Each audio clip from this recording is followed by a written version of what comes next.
Nope, that working? Yeah, sure is. Okay. Hi everybody, thanks very much for coming. My name's Matt Gibson. I am the president of the Professional Travel Bloggers Association.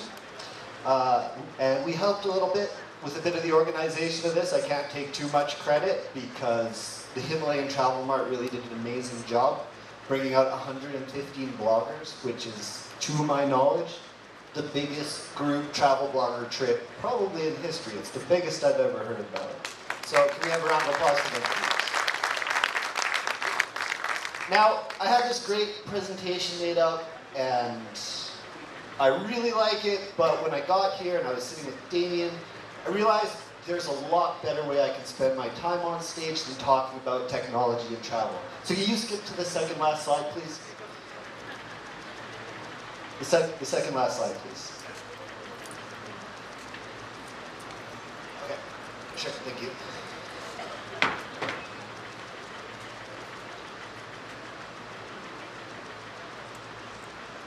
All right, so instead of talking about technology and travel, we have some more important things we can discuss. So these are the two places where you can find more information, like the information I'm going to give you. One is the Professional Travel Bloggers Association, where both bloggers and industry can sign up. We make it our point to produce knowledge like this. The other is my company, which also does a lot of work in influencer marketing. So I wanted to invite Damien back up to the stage. When I heard that Damien was attending, he was not supposed to be speaking at this particular event.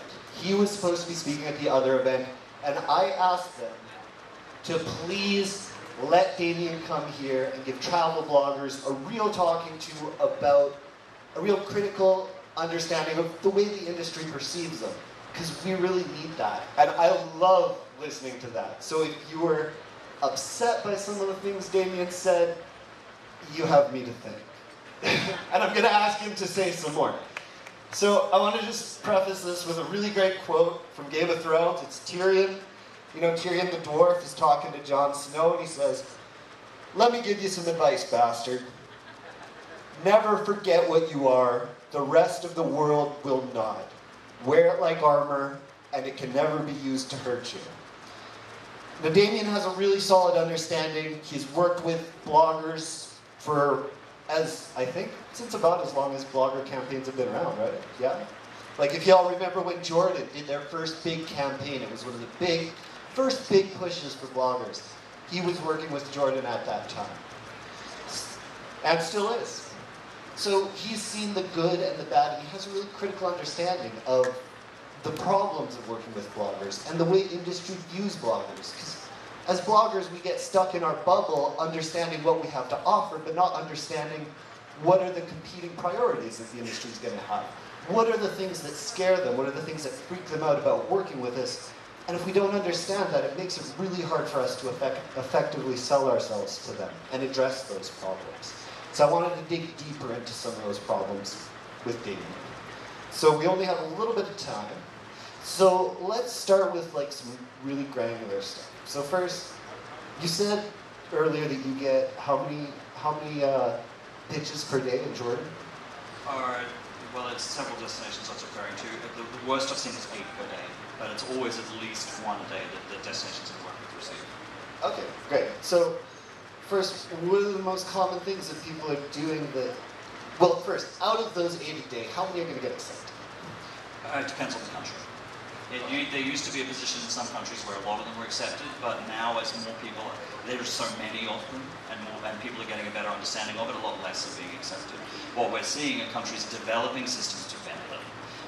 What I'm pushing towards is an initial online application where people have to fill in, and from that comes proof of some form of engagement to conversion with past clients, and also a definition of what it is that they produce. I mean, as I gave the example of Alan, would have been a classic person that would be selected. Someone who's got extreme local-based specialist knowledge, that works within an active community and can show the exact stats he's shown, that he's done polls, that he has talked to his audience and proven actual engagement. If that could be actual conversion, even better. Okay. So, what are some of the destinations you do a lot of this work with? There's Jordan, what are the other ones? Kenya, Botswana, Zimbabwe now, I'm doing some work with, a lot, I mean almost Okay. 30, yeah. Some of them I can't speak too much about their strategies. Sure, sure. So everybody, if you want to pitch any of those countries, come talk to him later. No, you don't.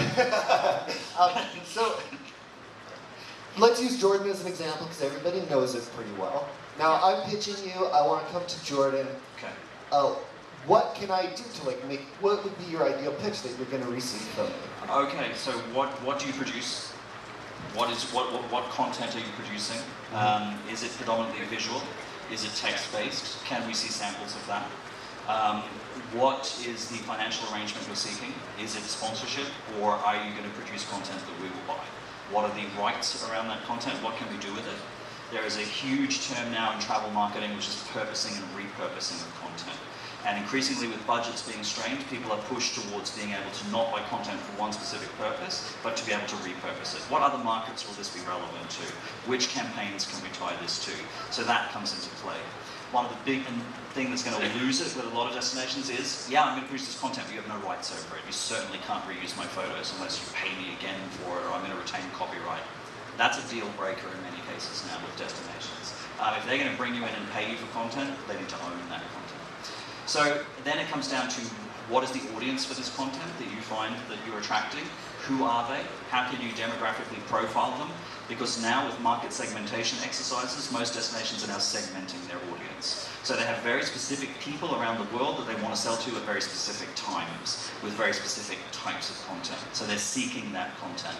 So if you match that criteria of reaching their right target audience at the right time with the right type of product, you're again more likely to be engaged. But if your target market is everybody, or people who love travel, or people who like Instagram pictures of coffee, you're probably not gonna have a lot of success with most destinations.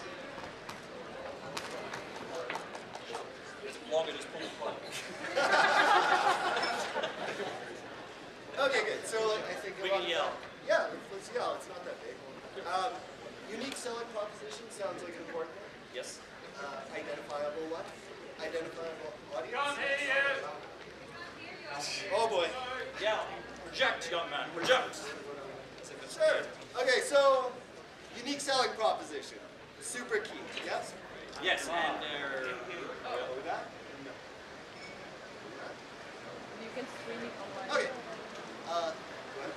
engagement with a target audience and expertise is really important. What we saw this morning for Everest climbers, from somebody who has climbed Everest several times, who understands that community, it's critical. We good? And we're back. Did you get that? Sorry, I said the ability to reach a niche audience, but also to speak to that niche audience with authority around those selling points. We saw the best example here this morning. Climbers for Everest and the Himalayas, from somebody who's done it, somebody who really understands the technical needs. Specialization is becoming really important. We often find in many destinations we're seeking specific bloggers around a particular activity. Kite surfing blogging, for example, in many destinations now is becoming something. But to be able to get selected for that, you need to have proficiency in kite surfing, you need to have won some titles, to potentially have sponsorship deals with gear suppliers, which again comes into play when we look at the financial model. Do you have any affiliate marketing relationship with brands that we're interested in working with? In Jordan, we ran through the Omniturn project. Are you familiar with Omniturn? Yeah, with North Face? Columbia. So Columbia Sportswear and Adventure Gear ran an Omniturn program where they vetted and selected 10 blogger influencers, content producers, and sent them to specific destinations who didn't pay a cent. They were sent by Columbia. The destination did some facilitation of their travel locally, but most of it was funded by Columbia directly on the condition that everybody was wearing Columbia gear during that time. We saw that as a beneficial relationship, and it worked for the adventure market. Okay, so let's talk a little bit about money, because hey, we all like money, right? Okay. Somebody wants to be paid by you. There's basically two ways. You're either paying them for their influence, which sounds like a tougher sell, or you're paying for content, correct? Well, you know, this is the problem. I think we really need to get away from that word. Because try taking influence to a Ministry of Finance. And that's what's happening. Well, we influence some people. What does that mean? Well, now here I got to disagree with you. You tell me, You what does it mean? Well, you were talking a bit about, the potential death of influencers. That's come up a lot recently. Okay. I think it's like overstated. Okay, so you have the case of Kendall Jenner and the Pepsi commercial. That, to me, is a bad commercial that featured an influencer. It didn't have to be an influencer in it to make it terrible. I don't connect Kendall Jenner with that being a failure. The Fire Festival's the same. The influencers were a marketing method. They were not responsible for the failure of the festival or the lack of delivery. What they didn't do was disclose as per the law in the United States, and that's why they're liable, which is unethical and they deserve to be punished, but they're not responsible for the failure of the festival. I think those two cases are very different. One is one where the failure was the product, Fire Festival. The other one was where the failure was the delivery mechanism, was the influencer who didn't connect with the audience and was perceived as being a little vaguely ridiculous. So it's two different failures. But I think, and what I'd like to hear from you is, how do you define influence? Well, here's the thing. It's obviously, like we all know, it's a very tough, undefinable concept, but it's always been around. People were marketing through celebrities and through sports stars and athletes since the beginning of time. That's not going to end. All we have, they got famous doing something. If the internet is the way you get famous and you're like a Kardashian, it's just another way to get famous, but it's still another person who's famous and does have some influence that can be used to sell products. But the way to measure that is not clear, but it never has been. But how many travel bloggers are famous? I am. What? Me. Yeah, no. Very few. Very few achieve that level of fame, for sure. So we're talking about different scales. None that I know. I was having a conversation this morning with some people, and somebody asked, who's your favorite travel blogger? And people, like, who's a famous, well-known travel blogger? They couldn't really come up with many, or any. No, many it's cases. tough. Yeah. There's not a ton. There's Where in the Hell is Matt? He's got pretty famous. Dancing guy. Yeah. So there's a few out there that reach that level. We're talking about levels of influence. Yeah, but right? I think celebrity endorsement is a whole other realm. If we're going to talk about that, that's something that's handled completely differently. And that's largely through relationships with their agents and the studios that produce their films or the publishers that produce their work. We can't shift that into this space. We're talking about individuals here with no fame to speak of, or unless they have agents or have people that represent them, who are presenting their case in the same way. I guess in the general sense, I mean, though, this has been around a long time and it's not going to disappear. Oh, yeah. It's probably been overhyped for a few years and it's going to have to die down a bit, but often when I'm speaking to destinations, I do say this is actually deeply old-fashioned advertising. Effectively, what we're talking about is the Marlboro Man. Or Betty Homemaker. This was the 1950s, where you saw that cowboy, so you wanted to smoke his cigarettes. But I think we've moved beyond that realm. Okay, just because we got 2 minutes, I'm going to want to move on and ask you one quick other thing here. Now, talking about buying, not influence, whatever, buying something that we can't define, or buying content. It sounds like buying content is an easier sell on your side. Yeah? Well, ultimately, you see, the fact that we're having to debate this is the problem. The fact when you go to a Ministry of Finance and ask for a tourism budget that you've got something you can't define is very hard. Go to the mining ministry and say, we're digging up something, but we can't tell you what it is, but we think it's there. Sure. Governments don't deal in indefinable products or resources. So you need something you define. What's easy to define is content. We bought this film, we bought these photographs, we paid this person to write this article. So now we've become a supplier of content, and that's a much easier sell. So by the nature of the way these businesses are structured, it's easier to sell something that you can hold on to at the end of the day. You can put it somewhere on a hard drive and just say, I own that now. Well, you can own it, you can use it, you can reuse it. They know we can publish it in these places for these particular markets. It's something that they have ownership of and can control. So I guess the big takeaway is that providing content is going to be a much easier way. If you're struggling to figure out how to show your value, providing some content, something they can own at the end of the day, is going to make it a lot easier for you. Now, last thing, can I just ask real quick? Can you run through a few things that you see in pitches that are really common? People are approaching you, and you're just like, what were you thinking? Yeah. Okay. Large numbers of fans and followers, but no provable engagement is the number one. We generally will disregard 100,000, 200,000, 300,000 followers if we're not seeing actual engagement. Comments, discussions, some driven, measurable engagement from that ideally should be conversion. Number two, I want money up front or I want free travel up front. Increasingly what we're heading towards is you produce the content, you fund your own travel, you sell it to us. If that photo is that amazing, you should be able to show it to us before you take it and before we pay you, before you take the photo. That's how relationships with suppliers used to traditionally work with photographers and content producers. Why have we shifted into a model where we're supposed to provide everything up front before we see that content? So if you're going to be a business, act like a business. And businesses get paid after they deliver. That's how business functions. So if you're an artist, be an artist and go and suffer. But if you're a business person that wants to actually make a living from this and turn it into a profession, be professional. And I think that's the critical word in the name of your association, is professional. And that means professional ethics and professional business conduct. And so a lot of these things... Let's just do a little straw survey. Who here is from the industry, travel industry in Nepal? Wow, there's not many of you here. Is everyone here a blogger? Such a tough room. Okay, travel industry, hands up. Make it out of here, buddy. Okay, who here has received requests from travel bloggers? Keep your hands up. Yeah? Who here has accepted those requests and given money or free travel? Keep your hands up.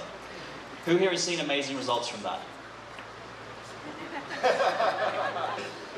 Guys, that one person is your... Pitch that guy, that's right there. That's all I need to say. Okay, one last thing. I think this is incredibly useful, and we need more of this kind of discussion for bloggers, because it's stuff that we don't have amongst ourselves. So if we can figure out a way, would you be down for having, after dinner, some drinks and maybe an informal Q&A if we can round up some bloggers? Sure, yeah. I mean, none of this, this is not me being opinionated. This is the opinions of 30 different destinations I work with. Sure. If I could see a definite successful blogging case, I would be the one pushing it, because I'm there to create these strategies. The challenges I'm presenting, the opinions I'm presenting, come back to me from those destinations. And as you saw right now, from the trade, who often have an even more negative opinion, because they don't have those budgets that destinations have.